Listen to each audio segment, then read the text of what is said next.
Fix WhatsApp backup not working issue. Well, hello everybody, welcome back into the channel. In this video today, let me guide you through steps on how you can fix backup not working on WhatsApp. Well, first things first, make sure your internet is strong and that you're using Wi-Fi connection as it may consume more data and cellular. Then head into your WhatsApp. Now head over to your profile or the settings if you're using Android, and from here you want to head into storage and data, and under it you should be able to find the storage. Now you can proceed to manage your storage for unnecessary chats, for unnecessary medias that you have received, just to clear up your storage quickly. Then you can head into chat section and then select chat backup option. You want to proceed to head into chat backup.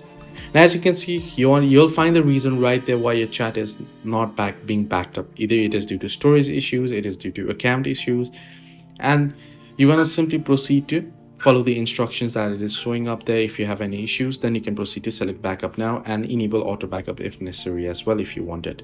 Hope this video was helpful. Do like and subscribe, and do not forget to leave the comments down below if you have any further issues as well.